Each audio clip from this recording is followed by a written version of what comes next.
A very good morning to you. Welcome to Rise and Shine Daily. It's a Friday, Lifestyle Friday, and we're super delighted to be here this morning. My name is Janice Kabum, and I welcome you officially to the last day of the working week. I'm always excited about Friday. I don't know, but of course, you know that it's the beginning of weekend where you get to rest and recoup from all that you have exerted throughout the week. So welcome once again. Rise and Shine Daily. Good morning, Africa. Good morning, Nigeria. Good morning, Akwa Ibom State. It's a beautiful Friday morning. I'm sure the sun is already rising on your end here. It's a cool Friday morning, and we are thankful to be alive this morning. My name is Uyai Anyek, and thanks for joining us once again on Spectrum Television and on Rise and Shine. On that note, we'd like for you to follow us across all social media platforms, all of which you can find at spectrumtv.ng. Of course, we'd also like for you to call us in on the phone lines that will be displayed on your screen. Send us WhatsApp or text messages, and let's get your contributions on issues that will be raised on the floor of Rise and Shine this morning. Thanks for joining us once again. Of course, don't forget to follow us as well, Janice Kobo and Uyai Anyekan across all social media platforms. Let's make sure that we follow and continue the conversation. Thank you so much. Let's take this friendship beyond the screen. Yeah, beyond the screen. Yeah, you know, I like putting you on the spot sometimes. It's Lifestyle Friday, and I'd like to ask, what's that lifestyle that you're trying to, you know, imbibe, and the spirit is willing, but the flesh is dragging you back, you know? I think that would be exercising. I feel like I want to work on something. But you don't know exactly what you want to work on. I don't like, I feel like, in my mind, I feel like I want to lose weight. In your mind? In my mind, but I like that. The spirit is so willing, but you see the flesh, I cannot. I cannot just stand up.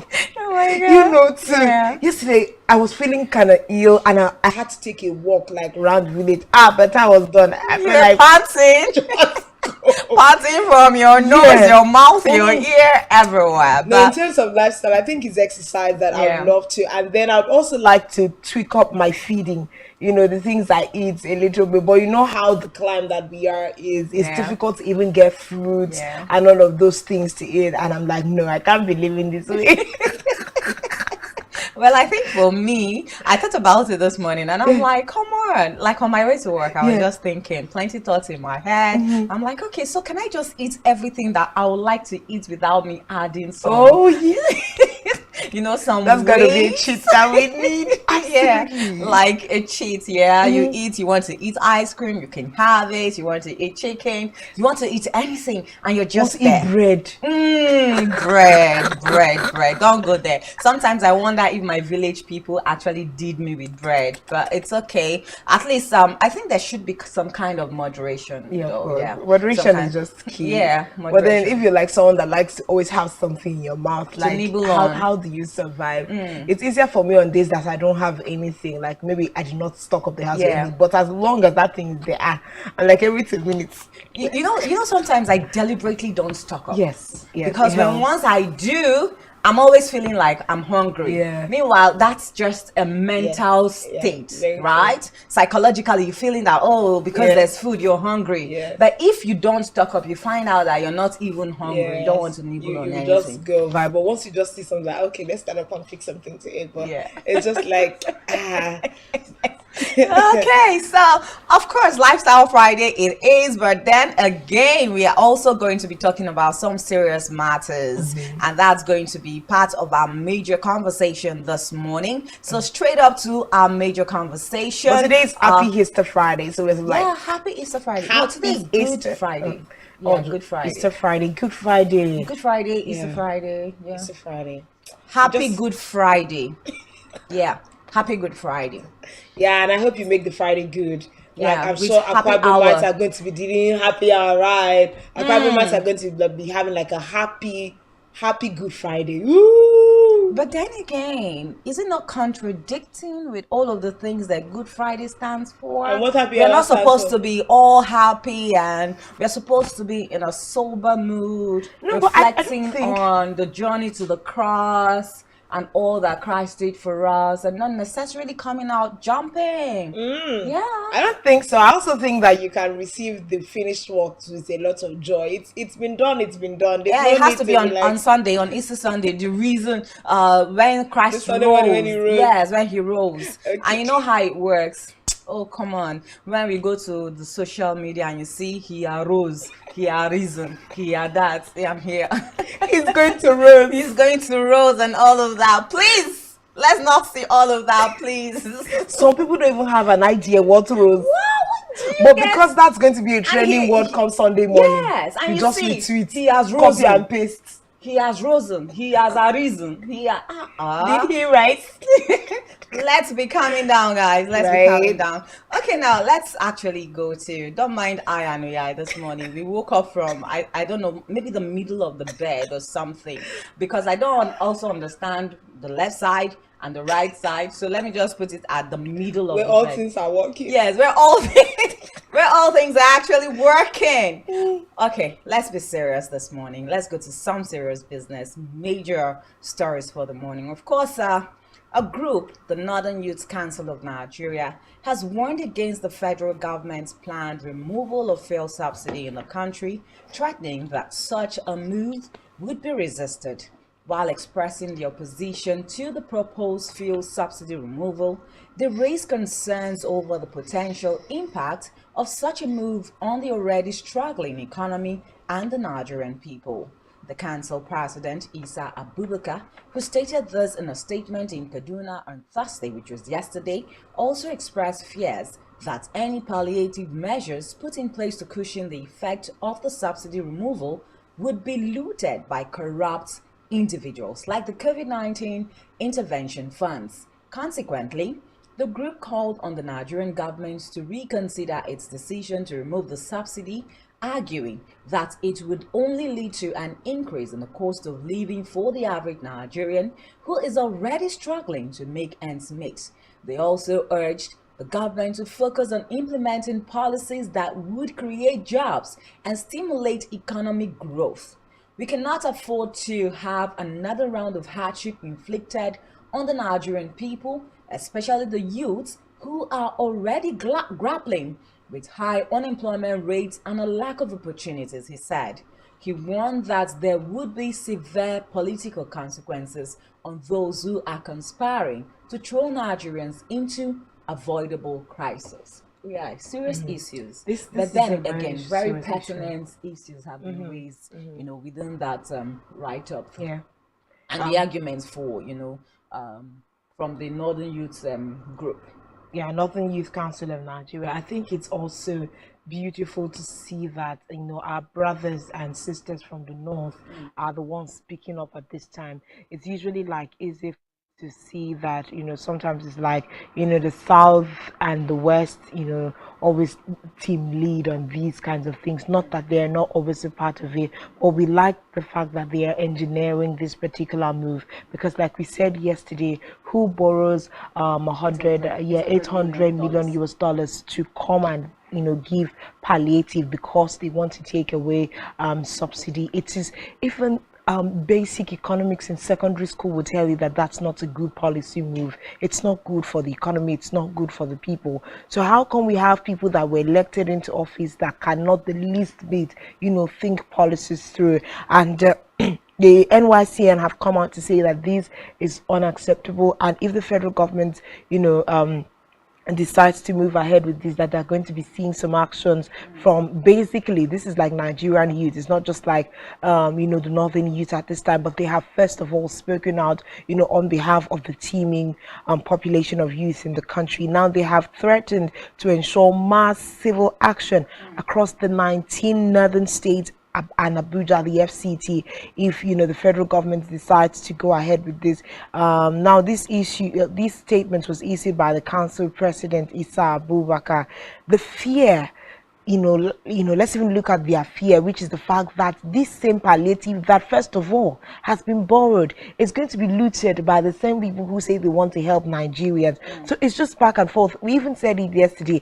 This money is not going to get to the people that have been used as an excuse to borrow once again. Before it even gets to the common Nigerian, they're talking about 50 million Nigerians or 10 million families, for them to give this palliative. But we know the Nigeria that we live in. Everyone already, they've calculated what their percentage is going to be, what their cut is going to be, and before it trickles down, it becomes nothing. You asked a very strong question yesterday. What is the return on investment upon this borrowing? What gains is it going to bring to the country after they have borrowed, so that making returns back to where it was borrowed from? What is the structure and ground? You find out that very soon the country is going to be swallowed up by debt and all of that, and very soon maybe our income will not be able to cater for the amount of indebtedness that we are in the country. And even the DMO has said the problem of the country is not the fact that we are not making enough income, but we are wasteful as a country. Our policy makers, our financial manners are wasteful. The other day it was 12 billion naira for trucks. Tomorrow it will be another for 10 fire trucks. Tomorrow it will be something else. We just keep on wasting the lean funds that we have as a country, not forgetting the fact that we actually, the world over, is actually experiencing some kind of recession. It's not necessarily so good in any other part of the country. I mean, the UK, over the past few months, we've had protests by even health workers in the UK, and several other countries are experiencing some of the things we are. But what modalities are they keeping on ground to cushion the effects of these things differently? We just see a problem with policies right here. Yeah, definitely. And I like that the northern youths have been able to even make reference to the COVID-19 palliative. Exactly. Let's not forget in a hurry, because I think one problem we have in this country is that we forget things in a hurry, and then we begin to make the same mistakes that we made even in the past. So if we look back to 2020, even on 2021, where we had the COVID-19 invade all nations in the world, you remember what happened, that people had to break into palliative warehouses. There was stampede and people scrambled for to get food, and it's just because of the kinds of hunger and poverty that has bedeviled us as a country. Because where would it be heard that group of people actually invaded a warehouse and started cutting away with rice and grains and different things that were supposed to be meant for for the government to give freely to people, and then the funds, the intervention funds that were sent. Remember when the whole thing started? Remember that there were some notable Nigerians that even contributed in terms of monies exactly. Until now. And I don't think that we have heard the last of how those monies were distributed, what those monies were used for, and all of that. And then you also had international organizations too that donated to the government of the country. So let's take our minds back to those period. How did government handle the COVID-19 and all of the intervention funds and all of the palliatives that were supposed to be given to Nigerians? How were these palliatives handled? So if the government handled it well, I think it will give us that sense of confidence in the government that yes, if they're going to borrow $800 million to bring in palliatives to cushion the effect of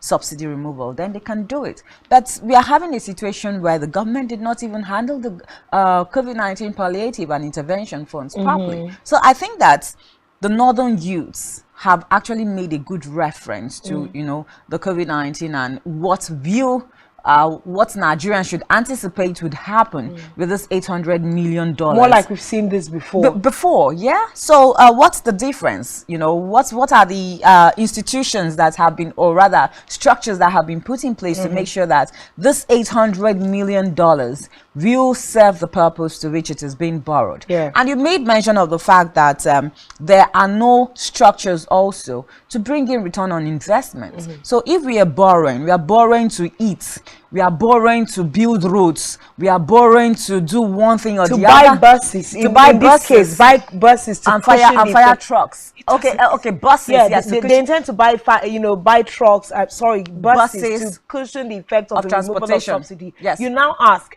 when they buy these buses, everyone who enters those particular buses that the federal government bought, would they be transported for free to and fro where they are going to? How sustainable are some of these ideas? Even if you say that they are going to be paying, how much will they be paying that will make up the return of investments that these buses are acquired for? So that's what we are talking about here. So if government is borrowing, let government borrow and invest in refineries, in building refineries. Let government borrow and make sure that they are investing in something that would return back the investment that they are making, and not borrowing to the point that, oh, at some point in time, even our internally generated revenue as a country will not be able to pay the debts that we are accruing to ourselves. Yeah. I think it is bad how do I put it now? Bad intentions in borrowing these monies. Yeah. Actually, the motives are not clear. They are like we talked about, I think that was last week, certain stories of how ministries and agencies pad budget, pad project funds just to be able to, in some people's minds, loot last minute money. Because like a lot of people have been asking, what's with all the last minute rush with policies, with deals, with a lot of things are just being rushed? Because with the 800 million, they're looking at making sure that this is in place before June, where the subsidy is going to be removed. May 29 is the swearing in of a new administration. So they are just going to be welcomed with they themselves being attempting to administer this palliative to the country. And what hands do we have on deck to be able to even do that? Is this not another channel of waste? Why are we such in a hurry to take these kinds of turns? We really do not have people that have the country at heart. We do not have policymakers, people sitting at the helms of affairs that actually think about Nigeria and Nigerians. It's more of, what can I achieve, for myself, my family, and my generations with this seat that, they all blindly, cumulatively put their hands together to send me to. Because the big question is, at the end of the day, these people sitting in these offices and looting Nigerians out are people that were entrusted with this position by the votes of electorate. And like you raised earlier, how come Nigerians never ever learn their lessons? We keep repeating the same vicious circle and, taking their word for it, even when they come out to say, because just like we are saying it now as information and giving it out and deliberating upon it, come June 2023, if they bring these 800 million US dollars and share, there are going to be families who are going to accept it. Because we also find pleasure in playing victim. We are the victims of poverty, and the federal government has decided to help us out with 20,000 naira or 200,000 naira to help our families. Janice, I was watching a particular clip yesterday, and a governor of a state in Nigeria was boasting that in his state, pregnant women are given 500 naira and a small hamper, to help them when they are pregnant. And I could see the presenter was morbid, because on national television, how are you so proud of the thing coming out of your mouth? 500 naira in this day and time that cannot buy a loaf of bread. That pregnant women in his state are given 500 naira. Is it 500 or 5,000? He wanted to say. He was asked again, and he re-emphasized it, that 500, and he's proud to come and say. He asked the presenter that there are some people who do not even have that 500 naira. So he knew what he was saying and was proud of it. What can 500 naira cannot even buy a pack of Pampers for your child? Yes. But yet these are the same people that are looting the country dry of billions of naira. I think sometimes I remember that when we were children, right, we would always calculate how much a billion is, and if you break it down into a year, how long it's going to take for you to spend a billion. That we're even saying you're just spending, we're not looking at capital intensive projects. But yet someone is celebrating over giving people 500 naira. That is a plate of food for some people. It's quite pathetic, but yeah, I think we should also address the fact that it's not totally wrong for government to want to remove fuel subsidy, because when you look at it, you know that there's a lot of money is being chunked into this fuel subsidy thing. And then let's not also forget that even in trying to pay for subsidy, there are also lots of corruption issues, inside of all of this. So it could also mean that there's a lot of inflation, inflating prices of the fuel subsidy, and there are some group of people, taking some chunk of this said subsidy too. So let's also establish that fact. But then it is also okay. But the problem now is, if the government is taking fuel subsidy out, it means that government is saying we no longer want to be paying the subsidized fee for fuel. Okay, so it's too much, it's eating too much into our budget and all of that, But can we take this monies that we are using to pay for subsidy, can we take it and put in somewhere else for some kind of investment? Can we take it and put into the educational sector? Can we take it and put into the health sector? Can we take it and put into the agricultural sector or something? And these things are yielding for the people. Can we even take it and make sure that we have constant electricity? That's what we are supposed to be talking about, okay? But the problem is, and why Nigerians will always kick against the removal of fuel subsidy, is because of the corruption that is there. So if we are saying that let's remove fuel subsidy, there are people that will say that they have removed the fuel subsidy and then put the monies in their individual pockets. So I think that this is where Nigerians are reacting, and the group like the Northern Youth Group is also reacting. So government should be able to buy the confidence of Nigerians back to the fact that, okay, we are going to remove fuel subsidy, but we are going to be true to the removal of fuel subsidy in terms of making sure that we bring in palliatives. Now, this is not even talking about the 800 million naira dollars that we are going to be borrowing, but let's make sure that whatever it is against subsidy removal. The lack of transparency in the process is the basic problem that we are having with all of this. Because what are the structures in place for stability in the country after this particular subsidy is removed? Let's not even forget that this is not the first time that the removal of subsidy has come up as a conversation. It was something that, the former president, Goodluck Jonathan's administration was very, very big on doing. But then there were also, elements in government and, big shots that fought vehemently against it. Some people criticized the move, and then somehow that was not done in that particular administration. Here we've now seen the Buhari-led administration also saying they want to remove subsidy because of the financial burden that this has incurred for the country. If you even lean back during the campaigns, you will remember that the likes of the Labour Party presidential candidate Peter Obi had said that this particular subsidy removal is an avenue that people use to loot the country. If you look, there was an agency this past week that is being scrutinized for not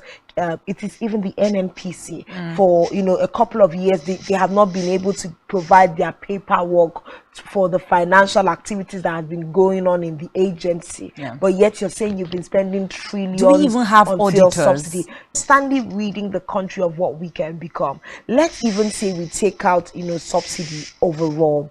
Why don't we take that money? Because I mean, power and fuel is a basic amenity in to give us electricity, as it were. So we need to take out that chunk of money taken away from subsidy, if we will, and reinvest it. For me, reinvest it in oil and gas. Let's not even say we want to take it and reinvest in education or something else. We'll give rest to that particular story. The Northern Youth Council of Nigeria have moved to warn the federal government ahead of the impending removal of subsidy and their intended palliative giving to Nigerians. They say that will not be accepted. They asked for a review. Let's move on to the very, very next story. More things are happening in the country, and the former president of the Federal Republic seems to be sitting on a lot of strong conversations this time.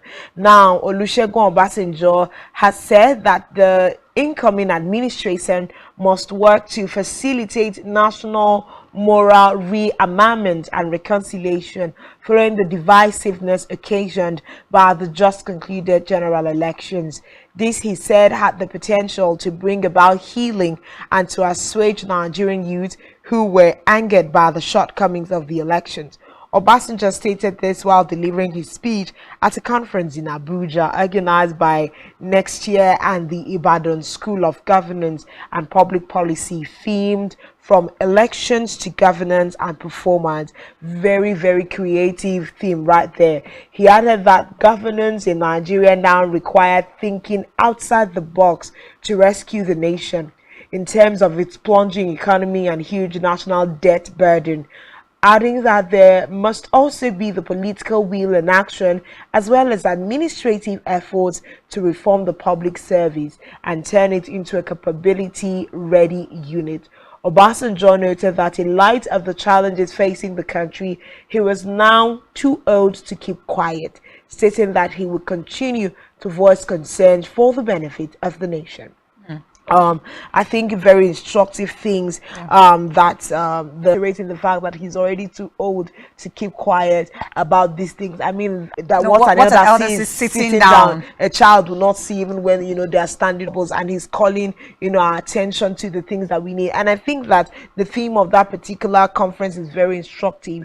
Really, and election related issues work in our country. Now, let's say all of these people have been given the opportunity. What is the blueprint that they have on ground to navigate the country that is already inherited as a country? Now, I think what I like about this particular conversation is the fact that we have come to understand a particular ethnic group was on the line, because of the elections and the outcome of the elections. I think this is time for healing, just like Chief Olusegun, the country back again to uniting. There's that part of our national anthem that says, it's unique, as a people. And so I think that this administration was that we had in Lagos, where because and it behoves on the next administration to make sure that they are able to unite Nigerians once again.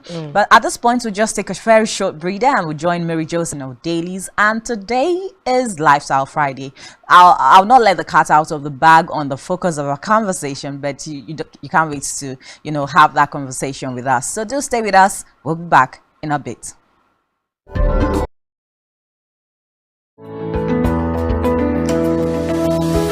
Big platform that gives you the added advantage over your competitors for your desired return on investment and so much more. Advertise on Spectrum Television, on StarTimes DTH Channel 421 and on free-to-air with a frequency of 12733. Spectrum Television, broadening your horizon.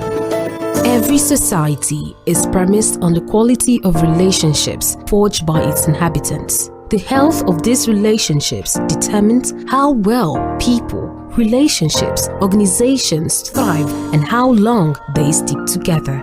Join Uyai Anyekan on Connect every Wednesday from 6 p.m. to 6:30 p.m. and on Sunday 2:30 to 3 p.m. on channel 421 on StarTimes to catch all the conversations, interviews, real stories and how to navigate relationships and family life in the 21st century. Real people, real faces, real stories. Connect live on Spectrum Television.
state and government, Secretary General, distributed delegates.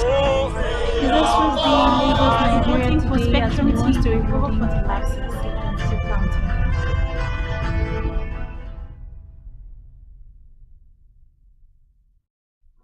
Good morning. This is your morning news brief from Spectrum live from Uyo. I am Mary Joseph. Our first report this morning is that President Muhammadu Buhari has terminated Atu Umar as the Executive Secretary, Chief Executive Officer of the Nigerian Investment Promotion Commission, NIPC, with immediate effect. The Special Advisor to the President on Media and Publicity, Femi Adesina, who disclosed this in a statement, said the move is with immediate effect. According to him, the President also mandated the most senior director in the commission to immediately take over the interim. Away from that, the Defense Headquarters has described as unconstitutional calls for an interim government after the emergence of the President-elect. The Director of Defense Media Operations, Major General Musa Adi, stated this in Abuja during the bi-weekly update with journalists on armed forces of Nigeria operations. He commended the clamor for an interim government by those unhappy with the outcome of the presidential elections. Away from that, the wife of the president-elect Oluremi Tinubu has rejoiced with Nigerians, especially Christians, on the occasion of the Easter, which marks the resurrection of Jesus Christ. In a statement that she personally signed, Oluremi Tinubu described the season as a reminder of the joyful sacrifice of our Lord Jesus Christ, a sacrifice he made for the atonement of our sins, which is a priceless demonstration of his love for humanity.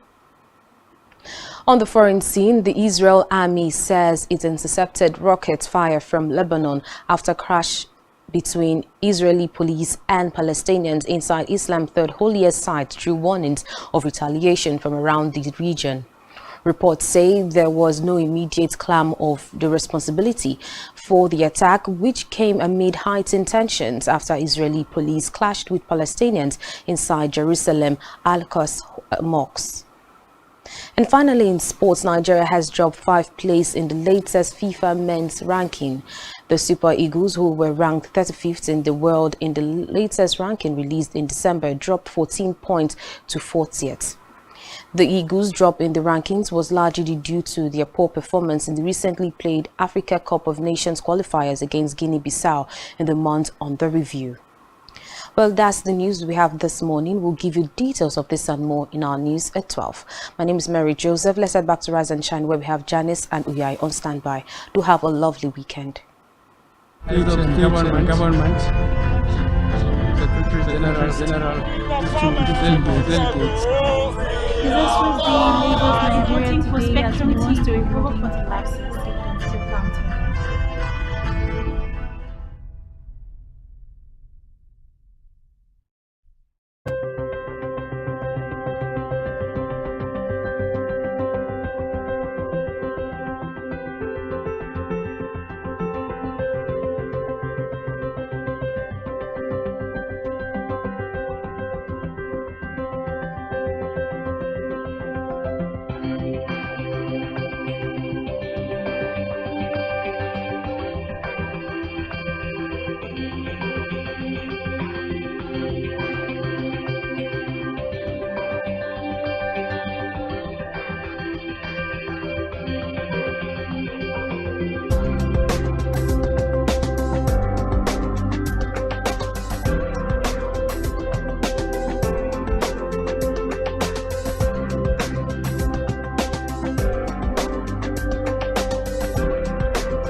The rainy season is a period where most regions in the world experience average annual rainfall.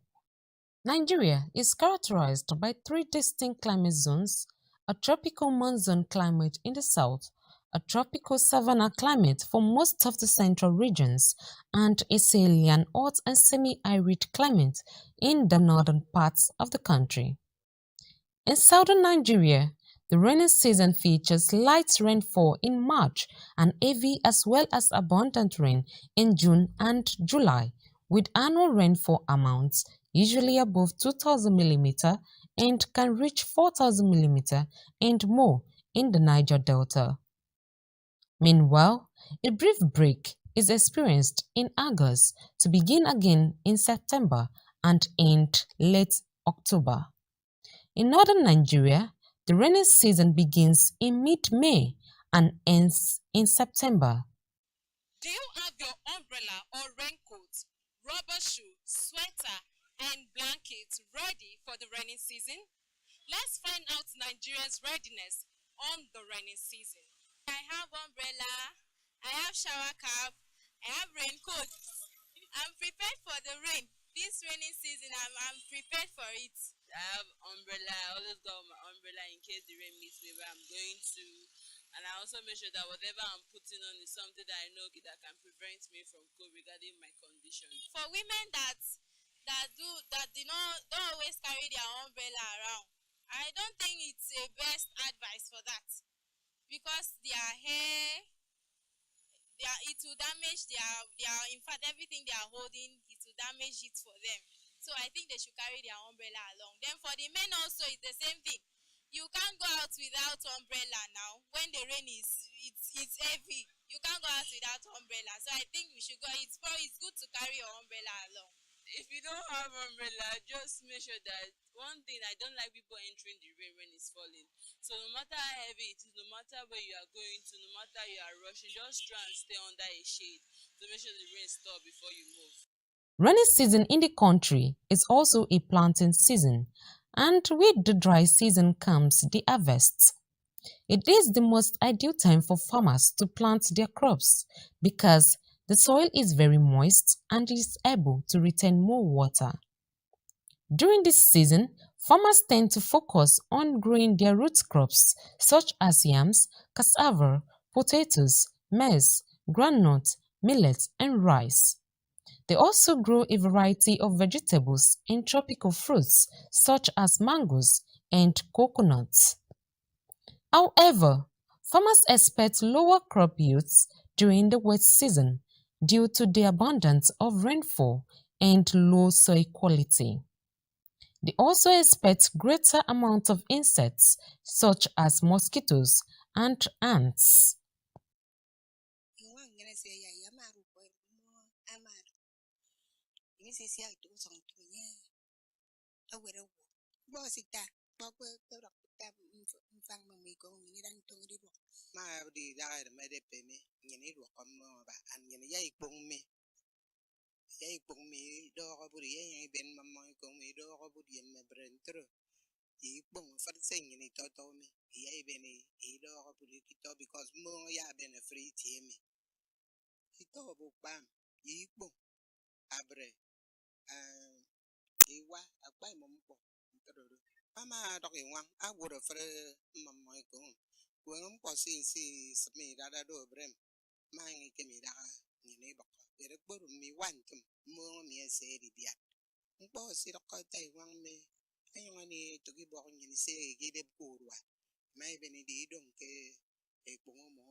They get the chemical when they put for that thing, they pour for the thing when they pour for when they plant now.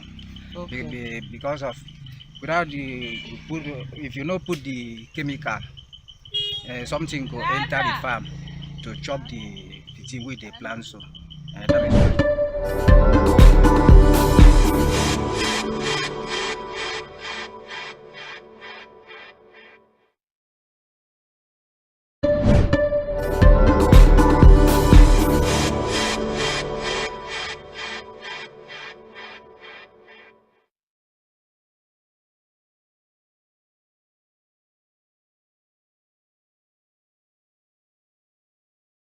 Welcome back. If you're just joining us, this is Rise and Shine, and we're coming to you live from Uyo, the capital city of Akwa Ibom State, Nigeria. Of course, on Rise and Shine, we bring you topical issues happening around the country. And we've already had certain conversations of things happening here in Nigeria. The fact that the Northern Council of Nigerian Youth have, sent out a warning to the federal government ahead of the purported removal of subsidies and their intention to bring in palliatives 10 million Nigerians. The Northern Youth Council have said that this is not a move wise in itself. We also saw the fact that the former president of Nigeria, Olusegun Obasanjo, called on the incoming administration to do more to bring healing to the country. Of course, like we'd always like to bring you great information. The rainy seasons are upon us. Several things that we have to be prepared for. Farm work has been intensified all over the country. But how prepared are you? Taking care of the drainages around you is part of the ways you can prepare for the coming rain so that the rain does not make its way into your living area because it has no way to pass through. These and more are things that we bring to you on Rise and Shine. At this point, we'll be moving straight up to Daily Spotlight, where we bring you stories on the front pages of our national dailies.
All right, welcome back. Of course, our daily spotlight where we get to share with you details on the front page of some of our national dailies. And this morning, we're going to be starting with our very first paper, the Nation newspaper. The big story says why Tinubu was elected by US-based observer mission. Why Tinubu was elected by US-based observer mission.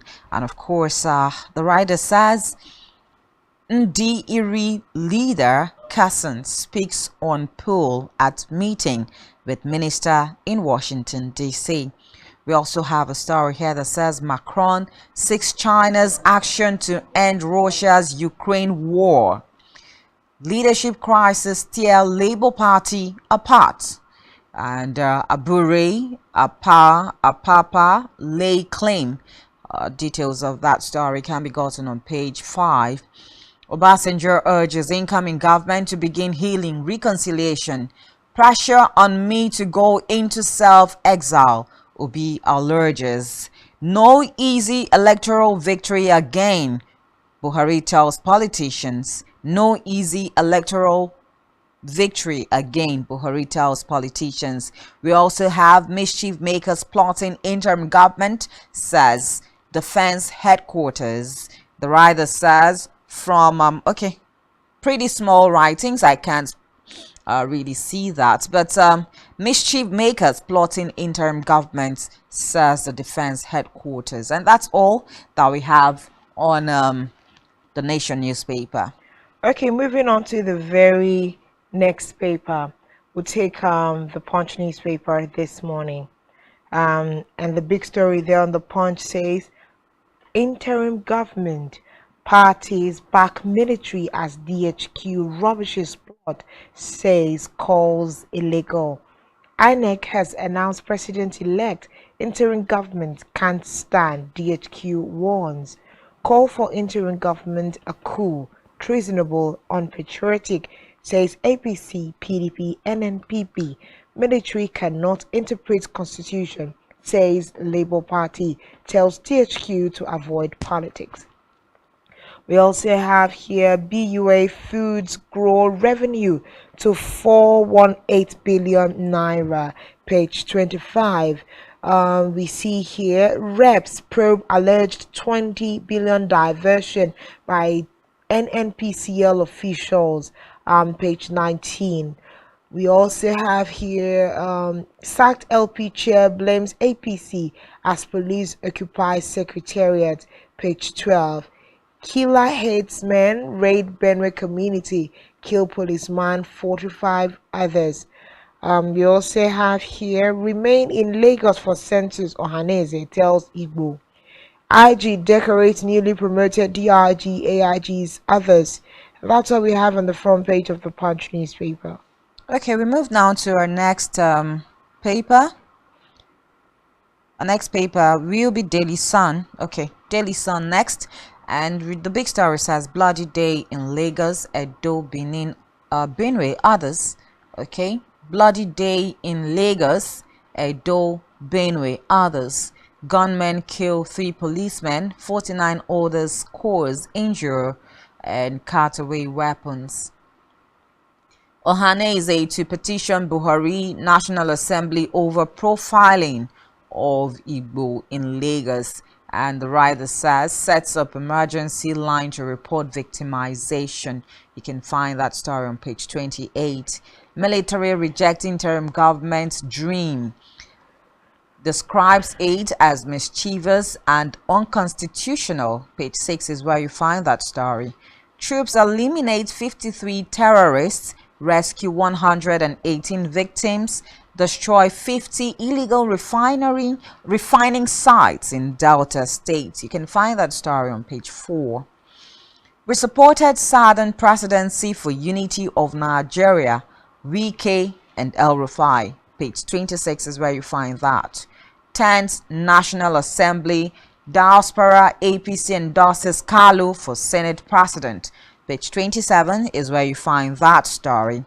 Obasanjo recommends national reconciliation, says country divided than ever before, insists election show of shame. Obasanjo recommends national reconciliation, says country divided than ever before, and insists election show of shame. You can get details of that story on page 6. And the last story on Daily Sun says Reps hauls 15 billion naira NDDC flood control expenditure. Page 26 is where you get details of that story. Moving on to the very next paper, that will be This Day newspaper. The front page, big story, carries Buhari, no more easy route to power than electorate. Happy voters rejected 10 governors bid to Senate. Says 2023 polls result has changed nation's political landscape. Expresses believe politics will be difficult henceforth. Declares democracy as best system in Africa despite military incursion. Bids Angola UAE envoys farewell. We also have here Obasanjo next government must strive to end nation's ethnic division. Believes such moves may heal, assuage enraged Nigerian youth. Says he's too old to keep quiet as his letterman obligation demands truth. Armed police take over Labour Party's national headquarters. World Bank, Nigeria's growth recovery is still fragile as oil production remains subdued. 22 African countries at high risk of external debt distress. Prescribes debt reduction, domestic revenue mobilization strategies. We still have here $800 million World Bank support. NECA urges federal government to prioritize fixing refineries above sharing palliatives. These are all the stories that we have on the front page of this day newspaper. Okay, our very last paper for this morning will be Vanguard, and it says the big story here carries that Labour, NECA, NYCN reject subsidy removal palliatives. And Labour Party's crisis worsen as faction invades national secretariat. 2023 polls change Nigeria's political climate, says Buhari. Peter Obi has no plan to leave Nigeria despite pressure. This is from Labour Party PCC.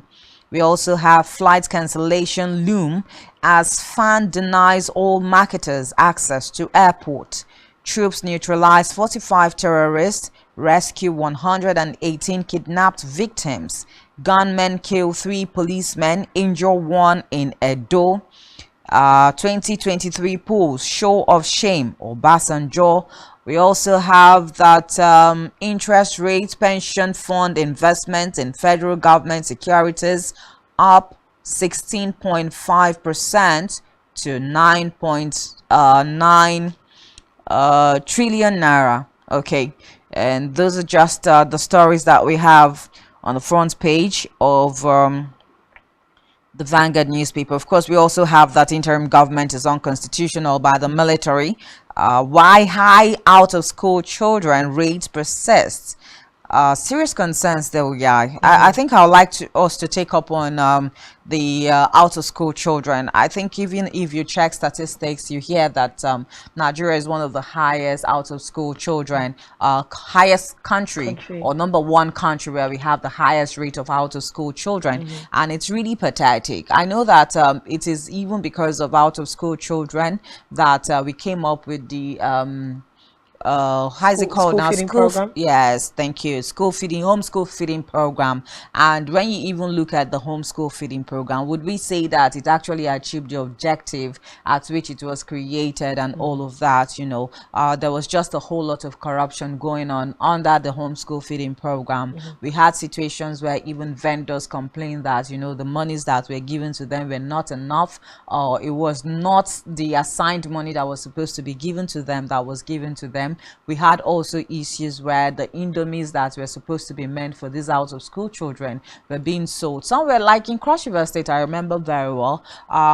There were so much you know, cries about indomies being meant for school you know, these school children being sold in a place called Bogobri, you know, at very subsidized prices for other people to buy and not necessarily meant for feeding these children and all of that. So the out of school home school feeding program was a good initiative to see how, you know, children can come and take the burden of buying snacks for you know, children off the parents. But then, was the objective actually fulfilled? We're still here crying about the high rate of out of school children and all of that. So I think more needs to be done. The other day we were talking about the fact that if you go to northern Nigeria, they tell you that northern Nigeria is one of, you know, those states that are educationally disadvantaged, and that's where you have the high rate of margeries and all of that. They still fall under the out of school children. And I remember also during the administration of President Goodluck Jonathan, you know, in trying to also see that he can take these children off the street, he built schools and made sure that, you know, education was compulsory and it was free, you know, for these children. So what has become of that policy and initiative in the first place? Why are we still, you know, having very high rate of out of school children? It's really a concern, you know, that government must look into. Let's not even forget that, you know, when we are speaking of the rate of out of school children, if we are looking at the north, you're also seeing the fact that insecurity has played a very large part to the fact that most children are out of school. A number of schools have been looted by, you know, what do we call them now? By bandits. Yes. Children have been abducted and kidnapped from school. Even as far back as last week, we still had those reports come. So these are part of the things that are adding to children being out of school. And let's not even forget the poverty line that makes it impossible for parents to be able to send and sustain their children in school.